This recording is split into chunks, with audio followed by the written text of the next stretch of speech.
काम हो रहा है। उस छवि को बिगाड़ने के लिए ये सारा षड्यंत्र, सारे कुचक्र रचे जा रहे हैं।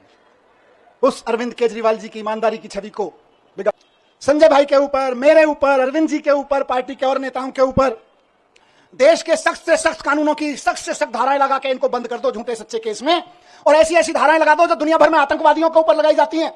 ऐसी ऐसी कानूनों की धाराएं लगा दो जो दुनिया में ड्रग माफिया के ऊपर लगाई जाती हैं। ऐसी ऐसी धाराएं लगा के इन्होंने सोचा इनको जेल में बंद कर दो, तो जैसे आतंकवादी को जेल में डाल देते हैं तो सड़ता रहता है, जैसे ड्रग माफिया को जेल में डालते हैं तो दुनिया में सड़ता रहता है।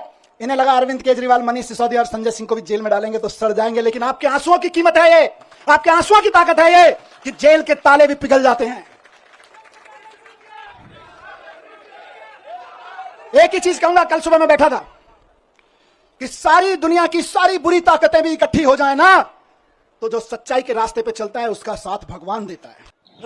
अभी आप दिल्ली के उप मुख्यमंत्री मनीष सिसोदिया को सुन रहे थे। नमस्कार, मेरा नाम विश्वजीत कुमार और आप देख रहे हैं वॉक फॉर इंडिया न्यूज।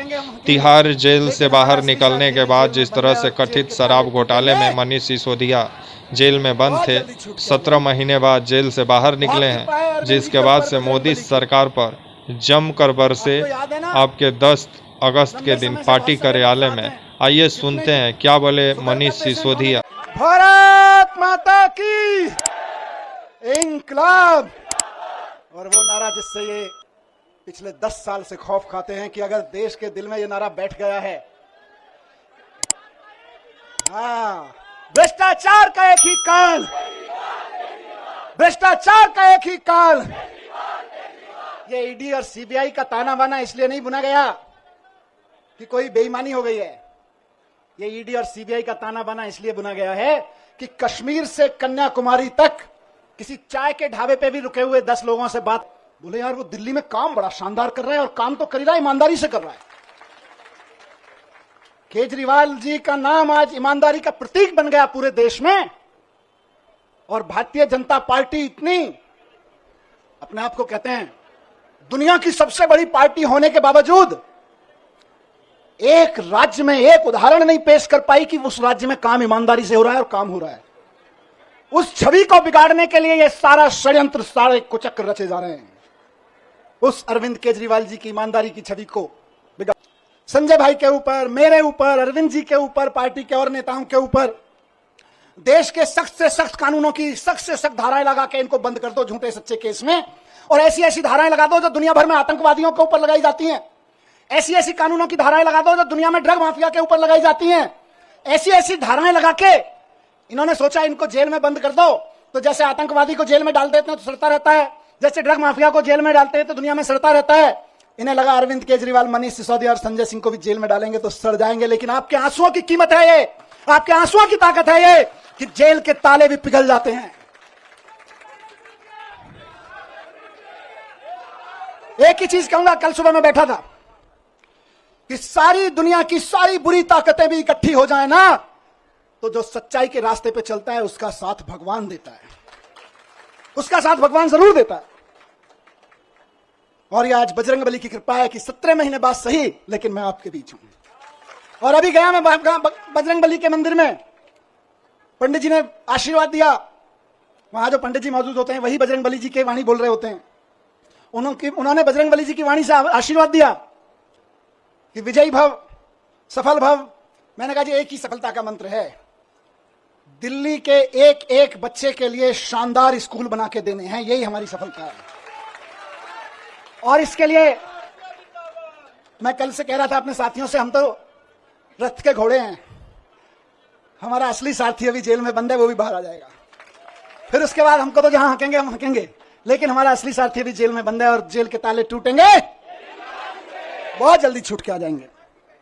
बहुत कृपा है अरविंद जी के ऊपर, बजरंगबली की। आपको याद है ना, लंबे समय से बहुत सारे लोग साथ हैं, कितने शुगर का पेशेंट होने के बावजूद कितना लंबा लंबा फास्ट किया, केवल बजरंगबली जी की कृपा से। तमाम तरह के आरोप, इतने इतने आरोप लगाए झूठे झूठे, बच गए, निकल के आ गए, केवल अरविंद जी बजरंगबली जी की कृपा से। और मैं समझता हूं भगवान की कृपा, बजरंगबली जी की कृपा हम पर कल हुई बाबा साहब के दिए हुए संविधान की बदौलत।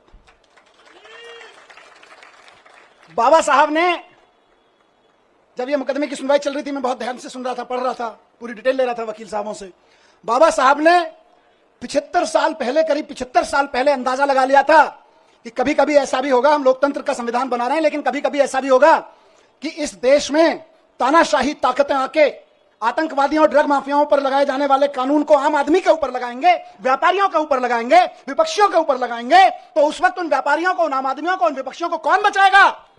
तो बाबा साहब ने पहले ही लाइन जोड़ दी थी, संविधान बचाएगा। यही भगवान की कृपा है।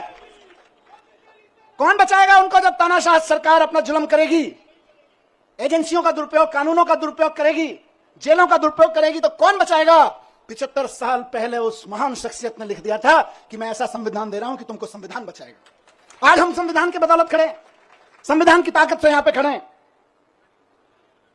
आज मैं शुक्रगुजार हूं देश के संविधान का, बाबा साहब का, और साथ साथ बहुत विनम्र निवेदन के साथ में माननीय सुप्रीम कोर्ट का, बहुत विनम्र सम्मान के साथ में माननीय सुप्रीम कोर्ट ने संविधान की दी हुई ताकत का इस्तेमाल करते हुए कल तानाशाही को कुचला, तानाशाही को कल गलत ठहराया।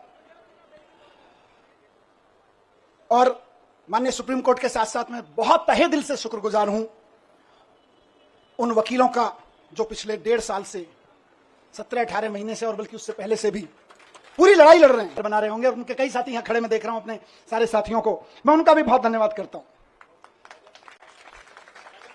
रजत, साथ साथ में मैं शुक्रगुजार हूं देश भर में आम आदमी पार्टी के एक एक कार्यकर्ता का, नेताओं का।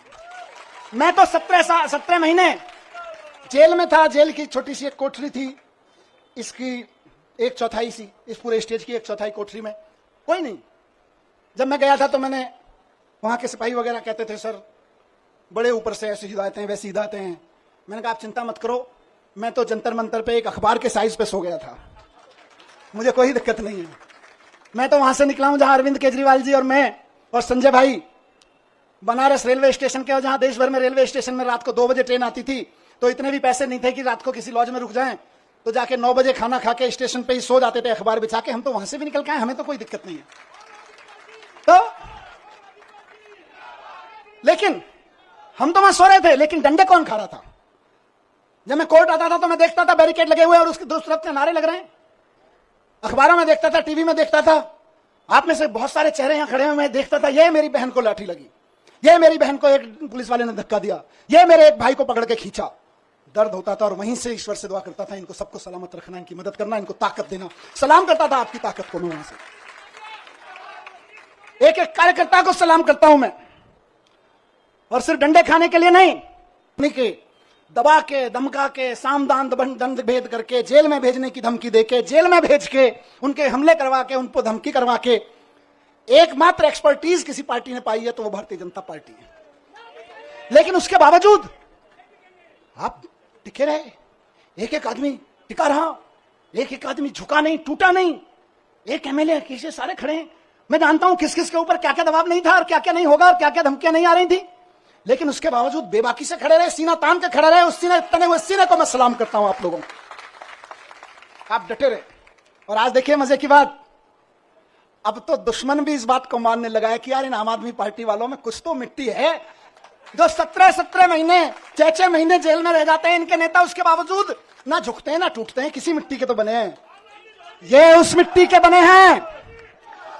मैं बताता हूं, ये उस मिट्टी के बने हैं भारतीय जनता पार्टी वालों, जिस मिट्टी पर भगत सिंह का पसीना की बूंदें गिरी हुई हैं, जिस मिट्टी पे गांधी ने गोली खाई थी, जिस मिट्टी पे भगत सिंह के पसीने की बूंदें गिरी हुई हैं, जिस मिट्टी पे खड़े होकर बाबा साहब ने तुम्हारी जैसी लोगों की ताकतों के, उस वक्त की ताकतों के जुल्म झेले थे, उस मिट्टी से ये बने हुए हैं। इनको तुम्हारी तोता मैना क्या तोड़